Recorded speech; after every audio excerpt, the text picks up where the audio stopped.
আমাদের দেশের সবচেয়ে মেগা প্রজেক্টগুলোর কথা উঠলেই সবার আগে যে নামটা মাথায় আসে সেটা হলো রূপপুর পারমাণবিক বিদ্যুৎ কেন্দ্র।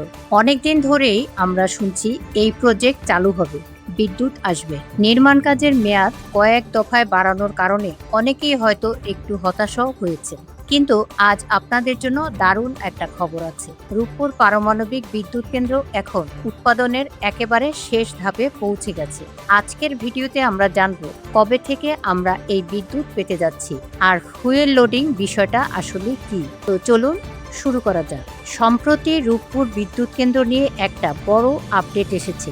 বাংলাদেশ পরমাণু শক্তি নিয়ন্ত্রণ কর্তৃপক্ষ এই কেন্দ্রের প্রথম ইউনিটের ফুয়েল লোডিং বা জ্বালানি ভরার জন্য কমিশনিং লাইসেন্স দিয়ে দিয়েছে।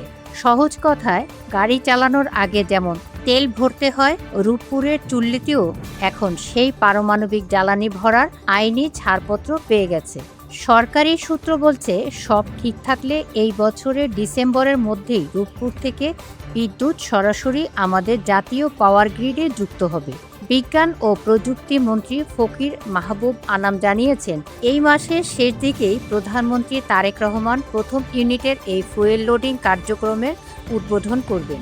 আর চমকপ্রদ ব্যাপার হলো, এই উদ্বোধনী অনুষ্ঠানে রাশিয়ার প্রেসিডেন্ট ভ্লাদিমির পুতিনও ভার্চুয়ালি উপস্থিত থাকতে পারেন বলে জানা গেছে।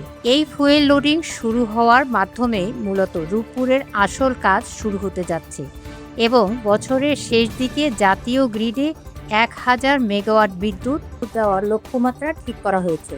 এখন আপনাদের মনে প্রশ্ন জাগতে পারে, এই ফুয়েল লোডিং জিনিসটা আসলে কি আর এটা করতে এত সময় কেন লাগে? বিশেষজ্ঞরা বলেছেন, রিয়্যাক্ট বা পারমাণবিক চুল্লিতে ধাপে ধাপে পারমাণবিক জ্বালানি স্থাপন করার প্রক্রিয়াকেই ফুয়েল লোডিং বলা হয়।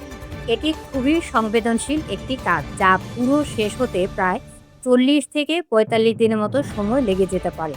ঢাকা বিশ্ববিদ্যালয়ের নিউক্লিয়ার ইঞ্জিনিয়ারিং বিভাগের অধ্যাপক মোহাম্মদ শফিকুল ইসলামের মতে, পাইলট অপারেশন শুরু হলেও বাণিজ্যিকভাবে পুরো মাত্রার বিদ্যুৎ পেতে আমাদের হয়তো আরও 6 থেকে 12 মাসের অপেক্ষা করতে হতে পারে। কারণ এই সময় টারবাইন জেনারেটর ঠিকমতো কাজ করছে কিনা কিংবা ইমার্জেন্সি সাপোর্ট সিস্টেম রেডি কিনা সব কিছুই নিখুঁতভাবে পরীক্ষা করতে হয়। তবে মজার বিষয় হলো, একবার এই কমার্শিয়াল প্রোডাকশন শুরু হয়ে গেলে প্ল্যান্টটি আর থেমে থাকবে না।